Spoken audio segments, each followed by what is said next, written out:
Welcome back to my YouTube channel. स्वागत है आपका एक और नए थाईलैंड इन्फॉर्मेटिव ब्लॉग में। तो आज इस ब्लॉग में मैं आपके साथ शेयर करने वाला हूँ कुछ स्कीम्स के बारे में, कुछ मिस्टेक्स के बारे में। जब आप इंडिया से थाईलैंड ट्रैवल करते हैं या किसी भी कंट्री से थाईलैंड ट्रैवल करते हैं तो वो कौन सी बेसिक मिस्टेक्स हैं जिसको अपन को अवॉइड करना है थाईलैंड में आके, जिससे आपका जो ट्रैवल है वो काफ़ी स्मूथ रहे। तो इस वीडियो को मैं स्टार्ट करने से पहले आपको बताऊंगा, इस वीडियो को पूरा देखें जिससे कि आपकी जो भी क्वेरीज़ हैं या फिर आपका जो डाउट है थाईलैंड को लेके वो सारी चीज़ें क्लियर हो जाए कि कौन कौन सी चीज़ें हैं जिससे अपन बच सकते हैं। तो सबसे पहले मैं अगर बात करूं आपकी, तो थाईलैंड में जब आप लैंड करते हैं, एयरपोर्ट पे जब आप लैंड करते हैं तो सबसे पहले आप जो है वो जैसे ही एयरपोर्ट से बाहर निकलेंगे तो सबसे पहले तो आपको टेंशन होती है कि हमें सिम कार्ड कौन सा लेना है या फिर करेंसी एक्सचेंज करवानी है। तो इस चीज़ का ये जो है कॉमन मिस्टेक है। जब आप स्वर्ण भूमि पे या फिर डॉन मुआंग एयरपोर्ट पे जब लैंड करते हैं तो वहाँ पे आप कोई भी सिम कार्ड या फिर कोई भी जो है आपका करेंसी एक्सचेंज ना करवाएं, क्योंकि वहाँ पे आप करेंसी एक्सचेंज करवाओगे तो आपको रेट ज़्यादा मिलेगा, प्लस वो आपके लिए बेनिफिट नहीं होगा। तो अगर आपके पास आप जिस भी कंट्री से आ रहे हैं, होम कंट्री से आ रहे हैं, तो वहाँ से थोड़े बहुत थाई बात कैश कैरी करके लाएँ। अगर वो आपके पास फिर भी अगर आप नहीं कैरी करते हैं तो आप थोड़ा सा, जैसे आपको मान लो $50 या $40 आप उसको कन्वर्ट करवा सकते हैं जिससे आप अपने होटल तक पहुंच जाएं। तो एयरपोर्ट पर करेंसी एक्सचेंज ना करवाएं, पहली मिस्टेक। दूसरा जो आपकी है वो आपका सिम कार्ड आपको जब आप स्वर्ण भूमि या डॉन मुआंग पे आएंगे तो वहाँ पे आपको फ्री एक्सेस मिल जाएगा वाईफाई का, जो आप कनेक्ट करके यूज़ कर सकते हैं। और आपको टैक्सी जो है उसका भी मैं बताऊंगा मिस्टेक्स का। तो ये आपका सिम कार्ड का हो गया कि आप सिम कार्ड परचेस ना करें, वहाँ से डायरेक्ट सीधा आएँ और एयरपोर्ट से जैसे स्वर्ण भूमि से आप नीचे जाओगे ग्राउंड फ्लोर पे, वहाँ से BTS चलती है, तो आप BTS लेके आपका जो भी होटल है सिटी सेंटर में, सुकुम्वित में, कहीं पे भी, तो वो डायरेक्ट कनेक्टिविटी है BTS की, तो आप वहाँ से जा सकते हैं। तो और सिम कार्ड जो है वो आपको 7-Eleven हो गया, लोटस हो गया, कोई भी स्टोर है वहाँ से आपको सिम कार्ड मिल जाएगा। तो वहाँ से परचेज़ करेंगे, मे बी आपको 25 से 30 बात की सिम कार्ड मिलेगी और आप रिचार्ज अपने अकॉर्डिंग करवा लें, 7 डेज़ का या जो भी आपके प्लान है उसके अकॉर्डिंग आप रिचार्ज करवा सकते हैं। तो ये दो चीज़ें जो आप एयरपोर्ट पर बिल्कुल ना करें, इस चीज़ से आप बचें। नेक्स्ट आपका आता है टैक्सी का। जब आप एयरपोर्ट पर लैंड करते हैं तो सबसे पहले मन में आता है कि यार हमें टैक्सी करनी चाहिए। जैसे आप बाहर निकलोगे तो बहुत सारे टैक्सी वाले आपको मिलेंगे, उसमें आपका आता है एक मीटर टैक्सी और एक आप एप्लीकेशंस वगैरह जो होती हैं वहाँ से डाउनलोड करते हैं। वो एप्लीकेशंस में भी ये लिंक आपको बता दूंगा कि कौन कौन सी एप्लीकेशन है, जो बेसिक एप्लीकेशन है वो आप यूज़ कर सकते हैं।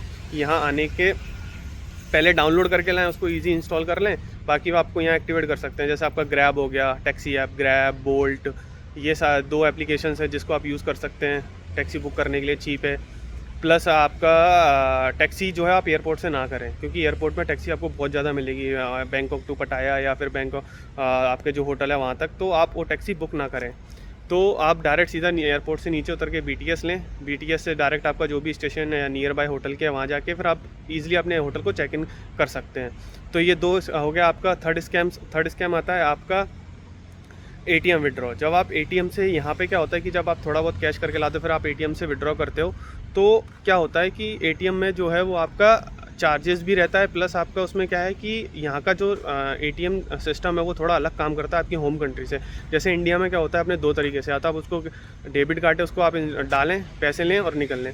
दूसरा होता है आपका जब तक डेबिट कार्ड आपका आपने ATM में एंटर कराया वो आपका लॉक हो जाता है, उसके बाद आप पिन डाल के पैसे विड्रॉ करते हैं, तो पहले ATM अपना लॉक जो होता है वो अनलॉक हो जाता है, फिर आप कैश आता है। यहाँ पे उल्टा है।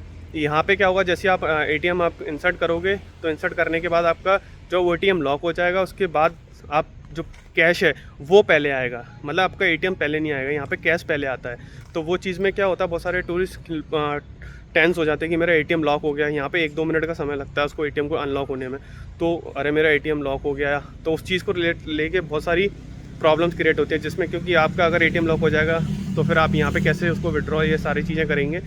तो थोड़ा सा पेशेंस रखें। अगर आप यहाँ पे किसी भी ATM से विड्रॉ कर रहे हैं, कोई भी अगर आप ATM यूज़ करते हैं, क्रुंग थाई का या के बैंक का या SCB का, कोई का भी, तो वो थोड़ा आप वेट करें, 1 मिनट मैक्सिमम, 1 या 2 मिनट मैक्सिमम टाइम है, तो उसका वेट करें, वहाँ पे खड़े रहें। ऐसा ना कि आप ATM छोड़ के चले जाएं, ATM आपका ऑटोमेटिकली अनलॉक हो जाएगा और आप वहाँ से निकाल सकते हैं। कैश जो है वो आपका पहले आएगा, यहाँ पे कैश बाद में ATM के साथ नहीं आता है, यहाँ कैश पहले आता है। तो ये आपकी कॉमन मिस्टेक हो गई। दूसरी यहाँ पे जो कॉमन मिस्टेक करेंसी एक्सचेंज का, इसके ऊपर भी मैंने सेपरेट वीडियो बनाया है, वो मैं अपना डिस्क्रिप्शन में डाल दूँ, आप देख सकते हैं। करेंसी एक्सचेंज क्या है, यहाँ पे बहुत सारे लोकल स्टोर्स भी हैं जहाँ से आप करेंसी एक्सचेंज करवा सकते हैं, बट वहाँ पे आपको रेट का थोड़ा इशू आएगा। तो मैं आपको सजेस्ट करूँगा कि आप जो सर्टिफाइड एक्सचेंज स्टोर है वहाँ से करेंसी एक्सचेंज करवाएं, जिससे आपको एक्सचेंज रेट अच्छा मिले प्लस आपको कोई प्रॉब्लम क्रिएट ना हो। जैसे सुपर रिच हो गया, जो अब मेरा अभी तक एक्सपीरियंस है सुपर रिच से, वो काफ़ी अच्छा है, तो आप वहाँ से कन्वर्ट करवा सकते हैं। चीज़ और मैं बताना भूल गया था एटीएम में, कि जब आप एटीएम से पैसा विड्रॉ करें तो वहाँ पे विदाउट एक्सचेंज रेट वाला जो है वो ऑप्शन चूज़ करें, जिससे आपको रेट जो है वो अच्छा मिले।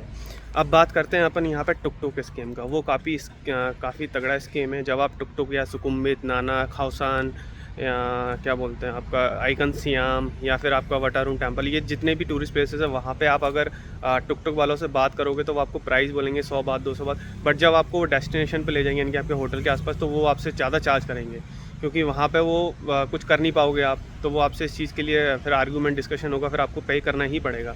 तो ये चीज़ से बचने के लिए आप टुक टुक का अवॉइड करें, टुक टुक वगैरह ना लें, आप लोकल बस वगैरह यूज़ करें। जैसे लोकल बस हो गई, BTS हो गया, प्लस आपका टैक्सी हो गया। टैक्सी में भी मैंने आपको बताया है कि ग्रैब एप्लीकेशन वगैरह यूज़ कर सकते हैं, प्लस आप जो है वो मीटर टैक्सी यूज़ कर सकते हैं। यहाँ पे मीटर टैक्सी भी चलती है, तो आप उनको मीटर टैक्सी के लिए भी अप्रोच कर सकते हैं। जहाँ पे आपका जाना है, जहाँ पे आपको होटल है या जो भी आपको टूरिस्ट प्लेस पे जाना है, तो आप उनको बता सकते हैं।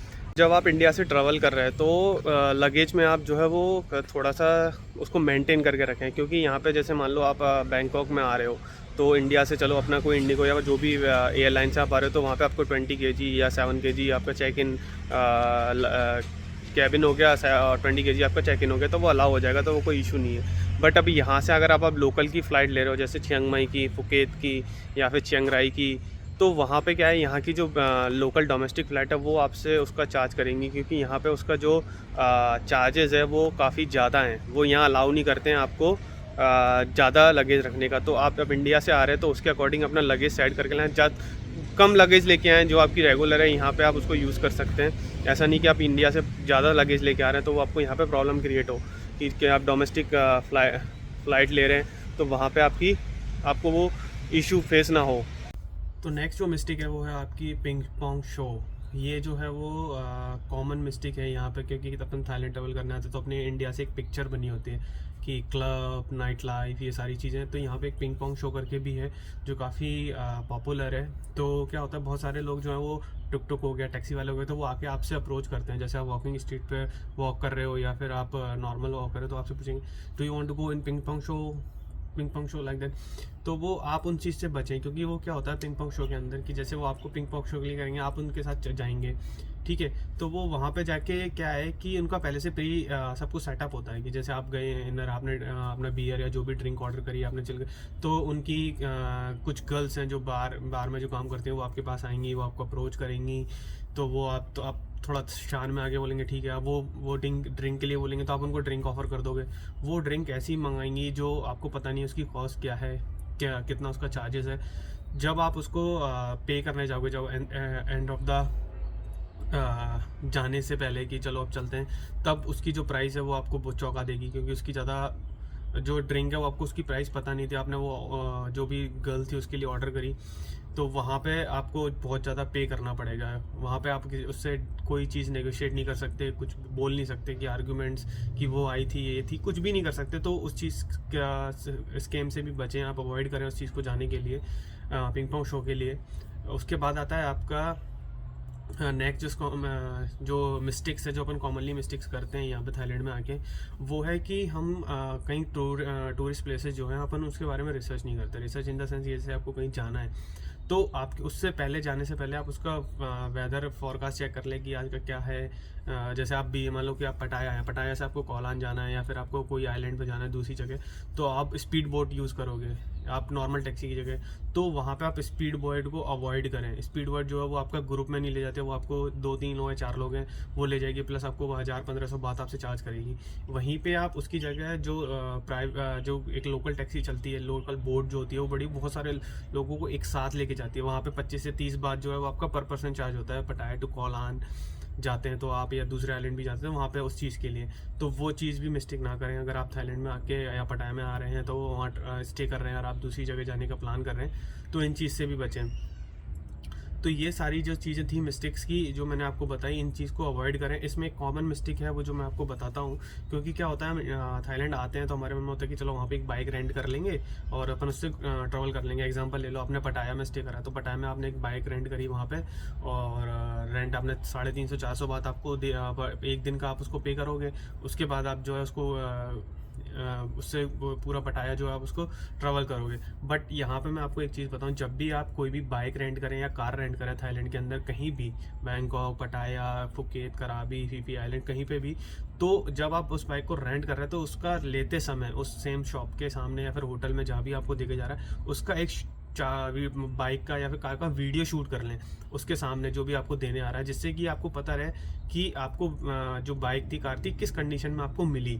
तो वो आप उसको रिकॉर्ड कर लोगे, फिर आराम से आप ट्रैवल करोगे। नहीं, जब आप उसको वापस रिटर्न करने जाओगे तो उस पर कोई भी स्क्रैच या कोई भी इशू होगा तो वो उसका उस छोटे से स्क्रैच का वो बिग इशू बना देंगे, जिससे आपका 4,000 बात, 5,000 बात ये आपसे चार्ज करेंगे उस छोटे से स्क्रैच का, या फिर कोई भी डेंट हो गया। बट आपके पास अगर वीडियो होगा एज अ प्रूफ तो आप उसको शो कर सकते हैं कि ये जब मैंने बाइक ली थी तो इस पर ये कंडीशन थी, ये इसकी वीडियो है। तो वहाँ पे आप उस चीज़ से बच सकते हैं, क्योंकि यहाँ पे रिसेंटली बहुत ज़्यादा वो स्कैम हो रहा है। क्योंकि अभी मैंने एक न्यूज़ में भी देखा था कि एक फॉरेनर था, उसने बाइक रेंट करी, बाइक रेंट करने के लिए उसका पासपोर्ट रख लिया। पासपोर्ट रखने के बाद जब उसको सबमिट करना तो उसको बोला इस पर स्क्रैच है, और उसकी 2 घंटे या 3 घंटे बाद फ्लाइट थी, तो उसकी स्क्रैच है, आपको 40,000 बात पे करना पड़ेगा उस चीज़ के लिए। तो अब वो उसका पासपोर्ट उनके पास था तो वो क्या कर सकता था, तो उसने उस कंडीशन में उनको पैसा पे करा। सोचो 40,000 बात, तो अपने इंडिया में अगर कन्वर्ट करें तो 1 लाख या 1 लाख के 10,000 के समथिंग आपका अप्रॉक्स अमाउंट हो गया। तो इन चीज़ से बचें, क्योंकि ये सारी कॉमन मिस्टेक्स जो है अपन यहाँ पे इग्नोर कर देते हैं, उनको ध्यान नहीं देते। तो आप जब इंडिया से थाईलैंड का प्लान कर रहे हैं तो ये सारी जो कॉमन मिस्टेक्स हैं इनको अवॉइड करें जितना हो सके। आप कॉमनली बेसिक जो चीज़ें उनको अवॉइड करें, जिससे कि आपका जो ट्रैवल थाईलैंड का जो ट्रैवल है या वेकेशन या हॉलीडे जो आपका स्मूथ रहे, आपको कोई प्रॉब्लम क्रिएट ना हो, हैसल फ्री रहे, आप आराम से अपना वैकेशन या हॉलीडे एंजॉय करें। तो ये सारी जो चीज़ें थी, जो बेसिक मिस्टेक्स थी जो मैं आपके साथ शेयर की हैं, ये आप इनको अवॉइड करें। और अगर आपको थाईलैंड से रिलेटेड कोई भी इन्फॉर्मेशन चाहिए, वीज़ा से रिलेटेड या फिर एक्टिविटी से रिलेटेड, कोई भी आपको थाईलैंड से रिलेटेड कोई भी अगर आपका डाउट है तो आप मुझे कमेंट करके पूछ सकते हैं, या फिर आप मुझे मेरे इंस्टाग्राम पे मैसेज करके पूछ सकते हैं। और एक नेक्स्ट वीडियो में आपके साथ शेयर कर रहा हूँ कि आप कैसे एज अ लोकल यहाँ पे ट्रैवल कर सकते हैं, कौन कौन सी एप्लीकेशंस हैं, बस, BTS, ये सारी चीज़ें आप कैसे ईजिली एज अ लोकल की तरह आप यूज़ कर सकते हैं, यहाँ पे एज अ लोकल ट्रैवल कर सकते हैं।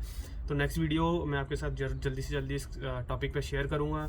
और वही, अगर आप चैनल पर नए हैं तो चैनल को सब्सक्राइब कर दें, बेल आइकन को प्रेस कर दें, जिससे आने वाली नोटिफिकेशन का आपको वीडियो का नोटिफिकेशन आपको मिल जाए। चलिए चलते हैं, मिलते हैं नेक्स्ट वीडियो में।